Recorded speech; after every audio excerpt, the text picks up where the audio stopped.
ඇත්තටම මට ගොඩක් සතුටුයි මොන්රාගල වගේ පැත්තකින් ඇවිල්ලා ලංකාවට කැප්ටන් කරන්න ලැබිච්ච එක ගැන. ඒ වගේම මම පුළුවන් තරම් මගේ කණ්ඩායමත් එක්ක මට පුළුවන් උපරිම දෙන්න බලාපොරොත්තු වෙනවා මැචස් වල. මම හිතන්නේ තනතිරු අපේ රටට වැඩිය ගොඩක් වෙනස්. විශේෂයෙන්ම අපි ශ්‍රී ලංකාවේ කරන්නේ සෙනා රටක. ඒත් එක්ක බලද්දි පන්දුව දඟ කැවෙනවා ගොඩක් අඩු වෙයි. ඒත් එක්කම බැට්ස්මන්ලාට මම හිතනවා ගොඩක් ලේසි වෙයි මේ පිච් එකේ රන්ස් ගන්න. ඒ වගේ අපේ රටට වැඩිය ගොඩක් වෙනස් කන්ඩිෂන් එක තමයි අපි ශ්‍රී ලංකාව කරන්නේ. යන තරගාවලියට 20 වගේම එක්දින තරගත් ඇතුළත් වෙනවා.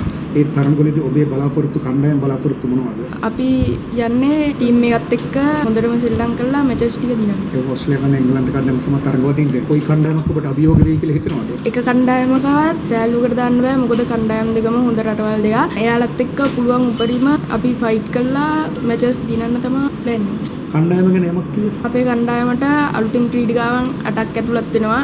එයාලා ෆස්ට් ටයිම් තමයි අන්ඩර් 19 ගන්නේ. ඒත් එක්කම කණ්ඩායම බැට්ස්මන්ලා බෝලර්ස්ලාගෙන් වගේම ඕල් රවුන්ඩර්ස්ලාගෙන් ගොඩක් සවිමත් ටීම් එකක් ඉන්නවා. ඒ විදිහට තමයි ටීම් එක හැදිලා තියෙන්නේ.